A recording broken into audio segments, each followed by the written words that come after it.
Hindi tumitigil ang search and rescue operations ng Philippine Coast Guard para sa 16 pang nawawalang mangingisda sa General Santos at Sarangani. Mula sa Maynila, may ulat on the spot si John Consulta. John? Maris, maabot nga sa 81 ang mangingisdang na-rescue habang 16 pa ang nawawala. Ito'y matapos nga lumubog ang ilang mga bangka sa Jensen at Sarangani dahil sa sama ng panahon. Ayon sa Philippine Coast Guard, sa kabuuan ay 18 bangka ang sinasabing lumubog sa Jensen.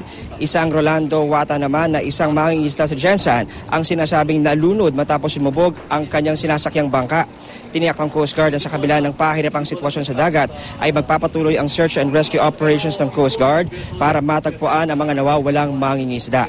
Nagpalabas na rin ang notice to mariners sa buong bansa ang Coast Guard.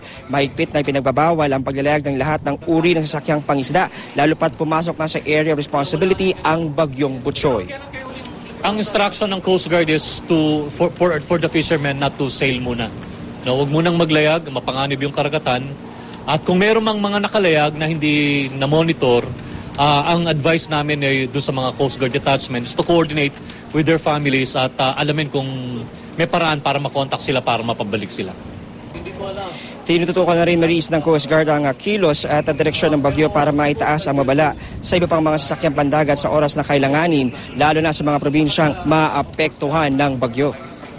Pero once na itinaas yan, particularly halimbawa in the Bicol area o dito sa bandang Visayas na merong mga roro, we will stop the sailing of the vessels, lalong-lalo na yung kahit yung mga tawid lang yung mga roro.